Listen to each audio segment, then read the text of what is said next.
दोस्तों, एक और बड़ी खबर निकल कर आई जिसने मिडिल ईस्ट में ईरान पर बनने वाले दबाव का समीकरण बदल दिया है।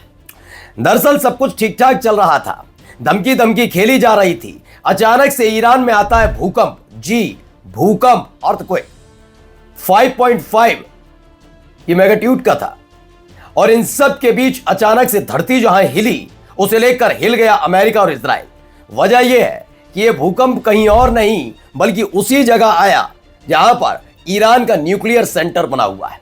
अब लोग कह रहे हैं कि क्या वाकई ईरान ने परमाणु परीक्षण कर लिया है, क्योंकि जैसे ही ये खबर आई वैसे ही अमेरिका के एक खासम खास दोस्त, जी हां, एक ऐसा देश दोस्त, मतलब ट्रंप के कहते ही, अमेरिका के कहते ही कहीं भी कूदने के लिए तैयार रहता है। उसने कह दिया, तौबा तौबा, ईरान के साथ अगर आपके तनाव है, पश्चिमी देश है, मुस्लिम देश नहीं, हम आपके साथ नहीं खड़े। वो पहले भी हूती लड़ाकों की तरफ से किए गए हमले, जिसमें अमेरिका की वजह से गए थे रेड सी में, वहां खदेड़ा जा चुका है। उसने कहा ईरान से तो बिल्कुल भी नहीं। आज यही खबर नहीं दिखाऊंगा आज आपको इसके अलावा कैसे अलग अलग जगह चाइनीज सैटेलाइट की तरफ से खबरें निकल कर आ रही हैं कि क्या क्या मिडिल ईस्ट के अंदर हो रहा है। देखिए, पश्चिमी देश अमेरिका का साथ छोड़ रहे हैं तो मिडिल ईस्ट के कई और देश भी हैं। क्या वो गद्दारी कर रहे हैं ईरान से? क्यों कह रहा हूं, वीडियोस में देखिए। नमस्कार, मैं हूं प्रज्वल गौतम और आप देख रहे हैं खबर चौक। ईरान को लेकर एक खबर आई। पहले ये देखिए, मैप आप दिख रहा होगा, इसमें जो पॉइंट दिख रहा है यहीं पर एक भूकंप आता है। क्योंकि अमूमन ये देखा जाता है कि बड़ा सा इलाका होना चाहिए, जैसे हमारे यहाँ भी है, जहाँ न्यूक्लियर टेस्ट हुआ वो या तो समुद्री क्षेत्र के पास होगा, जी, या फिर जो टेस्ट किया जाता है वो अमूमन रेगिस्तान टाइप के इलाके में किया जाता है, जिसमें कई कई किलोमीटर्स तक लोग ना हो, जैसे अगर धरती ले तो नुकसान ना पहुंचे। ऐसे ही यहां पर इनका न्यूक्लियर सेंटर बना है, उसके बिल्कुल पास में ही 5.5 देखिए लिखा भी है, 5.5 मेगाट्यूड का आ जाता है भाई भूकंप। अब अंदेशा है कि क्या वाकई ये प्राकृतिक है या फिर ईरान ने परमाणु कार्य टेस्ट कर लिया है। वजह क्या है कि अभी 3 दिन पहले ही जो अब्बास अरागाची हैं, विदेश मंत्री, उन्होंने IAEA के प्रमुख राफेल ग्रोसी से मुलाकात की थी और उसके फौरन बाद ही अचानक से उसी इलाके में भूकंप आना थोड़ा तनाव पैदा कर रहा है। मसला ये भी नहीं है, इससे आगे की कहानी जरा देखिए। ये खबर निकलकर सामने आई है, ईरान पर हमले के लिए RAF बेस के इस्तेमाल पर ब्रिटेन ने रोक लगा दी है। जी, RAF क्या है पहले समझिए। रॉयल एयर फोर्स है, ये ब्रिटेन का एयर फोर्स है, इसका नाम है रॉयल एयर फोर्स। उन्होंने कहा RAF का जो बेस बना हुआ है उसका इस्तेमाल हम ईरान पर हमले के लिए नहीं करने देंगे। द टाइम्स की रिपोर्ट के मुताबिक ब्रिटेन ने अमेरिका को ईरान पर संभावित सैन्य कार्रवाई के लिए अपने रॉयल एयरफोर्स ठिकानों के इस्तेमाल की अनुमति नहीं दी।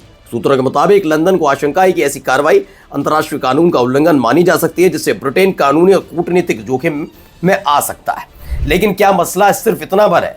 आज कैसे याद आई ब्रिटेन को कि ऐसा करना है, मैं आपको समझाता हूं इसकी कहानी। मैंने आपको पहले भी बताया, ईरान से पहले ब्रिटेन ने अमेरिका के साथ एक संयुक्त जॉइंट ऑपरेशन किया था। यह जॉइंट ऑपरेशन तकरीबन 1.5 साल पहले हुआ था। इस जॉइंट ऑपरेशन का मकसद सना को थर्रा देना था, नहीं, यमन की राजधानी को हूती लड़ाकों का खात्मा करना था, उनका नामो निशान मिटाना था। क्योंकि हूती लड़ाकों ने गजा पर लगातार हो रहे हमले के विरोध में एक इजराइल के शिप पर कब्जा किया, इजराइल के 2 से 3 जहाज डुबो दिए। यही नहीं, इजराइल के समर्थन में खड़े हुए देशों के जहाज पर भी लगातार हमले कर रहा था। अमेरिका की हालत क्या है कि वो हर जगह दादागिरी करने घुसता है। वो समय भी गया, उसे मालूम था अकेला जाऊंगा तो पिट कर आऊंगा, थू भी हो सकती है, और अगर जीत गए तो अपना नाम तो रोशन कर ही लेंगे। खैर, इसलिए उसने ब्रिटेन से कहा कि अपना एक युद्धपोत हमारे साथ भेजिए, हमारा और आपका युद्धपोत जाएगा रेड सी से वहां खड़े होकर हमले होंगे यमन पर, हूतियों का नामो निशान मिटाएंगे और लौट आएंगे। लेकिन हो गया उल्टा। यह बात सच है कि सना को नुकसान पहुंचा था, उस समय राजधानी में काफी बमबारी हुई थी। लेकिन उसके 2 घंटे बाद ही हूती लड़ाकों ने वीडियो जारी करके बताया कि जिन हथियारों को खत्म करने का दावा अमेरिका और ब्रिटेन कर रहे हैं वो गलत है, असली हथियार ये रहे। और उसके बाद जो हमले किए, सबसे पहले ब्रिटेन का युद्धपोत वहां से भागा, और जब अकेला गिरता नजर आया अमेरिका का युद्धपोत तो वो भी भाग गया था। तो आज भी कंट्रोल में रेड सी जो कंट्रोल में है वो हूती लड़ाकों के। यही एक वजह है क्या कि पुराने दिन की याद कर ली है कि वो तो हूती लड़ाके थे जिन्हें खुद ईरान हथियार उपलब्ध करा रहा है, या तो ईरान अपने आप में देश, उसके अपने खुद के हथियार। इन्होंने कहा हमारे बेस का इस्तेमाल मत करना, हमारे बेस का इस्तेमाल कतई नहीं होगा, वो भी ईरान के खिलाफ। चलिए अगली खबर जरा आपको दिखाता हूं। ईरान ने इसी बीच एक संयुक्त राष्ट्र को चेतावनी लिखी। उन्होंने कहा, ईरान ने यूएन को पत्र भेजकर कहा कि यदि अमेरिका हमला करता तो क्षेत्र में मौजूद उसके सभी सैन्य ठिकाने और संपत्तियां टारगेट पर होंगे। तेहरान ने सुरक्षा परिषद से अपील की है कि हालात बिगड़ने से पहले हस्तक्षेप करें। ईरान ने यह भी चेतावनी दी कि किसी भी हमले के अप्रत्याशित और अनियंत्रित परिणामों की पूरी जिम्मेदारी अमेरिका पर होगी। ये क्लियर कर दिया गया, ये लेटर दे दिया, यानी टारगेट लॉक है। और यही बात सीआईए के तमाम पूर्व अधिकारी भी कह चुके हैं कि युद्धपोत से हमला करके अमेरिका का युद्धपोत को वापस आ जाना बहुत मुश्किल है, वो भी ईरान के खिलाफ। न केवल उसके बेस के लिए तो उसने 15-25 दिन पहले ही कह दिया था कि हम जितने भी मिडिल ईस्ट के अंदर बने हुए अमेरिकी बेस हैं उन पर हमला करेंगे। उन्होंने ये भी कहा कि हमारा किसी देश के साथ दुश्मनी नहीं है जो पड़ोसी देश है, लेकिन आपके यहाँ हमारा दुश्मन बेस बनाकर बैठेगा और हम चुपचाप बैठेंगे, ये होने जाने वाला है नहीं। अच्छा, ये क्यों किया जा रहा है उसको लेकर एक तस्वीर निकल कर आई। ये तस्वीर देखिए पहले, ये सैटेलाइट तस्वीर बताई जा रही है जो चाइना की सैटेलाइट ने खींची है। बताया गया Saudi Arab would participate in the war with Iran after all. Chinese satellite have revealed the location of 13 US Air Force tanker aircraft stationed in Saudi Arabia. सऊदी अरब में जो बना हुआ है अमेरिका का बेस, मिलिट्री बेस, वहां पर बताया जा रहा है कि बोइंग EGC AWACS और 5 लॉकहेड C-130 हरक्यूलिस ये सब वहां पर मौजूद हैं। 13 US एयर फोर्स टैंकर मौजूद हैं। यानी पर्दे के पीछे गुपचुप तरीके से तैयारी की जा रही है क्या? क्योंकि देखिए एक और वीडियो निकलकर सामने है, पहले ये वीडियो देखिए।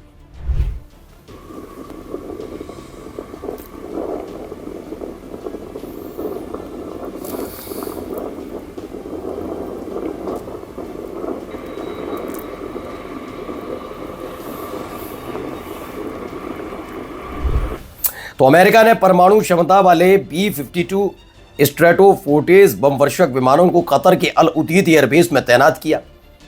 अल उदैद एयरबेस पहले भी इस पर हमला हो चुका है, तो अल उदैद एयरबेस पर हमला भी हो चुका है। और हाल ही में अल उदैद को लेकर ऐलान भी किया था ईरान ने कि हम छोड़ेंगे नहीं, हमारा कतर से हमारी कोई दुश्मनी नहीं, हमारा कोई मतलब नहीं, आप बहुत अच्छे हैं, हमारे पड़ोसी हैं, हमें ठीक लगता है, लेकिन हमारा दुश्मन अगर आपके यहाँ छुपा रहेगा तो हम छोड़ेंगे नहीं, छोड़ने वाले नहीं आपको, ये किसी भी कीमत पर।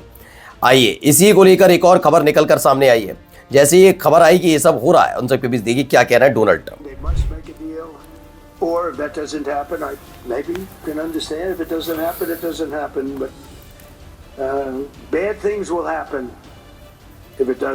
The president has sent an armada of naval ships to the Middle East, including 2 aircraft carriers and several destroyers armed with cruise missiles. बताता हूं, ईरान के आसपास बड़ा अमेरिकी सैन्य जमावड़ा। ईरान ने यूएन से 2 टूक कहा कि हमले की स्थिति में मिडिल ईस्ट के अमेरिकी एसेट्स भी बर्बाद होंगे। इस बीच अमेरिका ने अपना दूसरा aircraft carrier USS Gerald R Ford Iran के आसपास के जल क्षेत्र की ओर रवाना कर दिया। रिपोर्ट्स के मुताबिक ये तैनाती ईरान पर उसके परमाणु कार्यक्रम को लेकर समझौते के लिए दबाव बढ़ाने की रणनीति का हिस्सा है। क्षेत्र में बढ़ती अमेरिकी सैन्य मौजूदगी को बड़े शक्ति प्रदर्शन के तौर पर देखा जा रहा है। अमेरिका बेचैन है बहुत, और ये पिछले 24 घंटे में और तब्दीलियां इसलिए हो रही हैं क्योंकि भूकंप जब से ईरान के अंदर आया, वो भी न्यूक्लियर सेंटर के पास, डर सता रहा है क्या वाकई ईरान ने परमाणु बम बना लिया है। नमस्कार।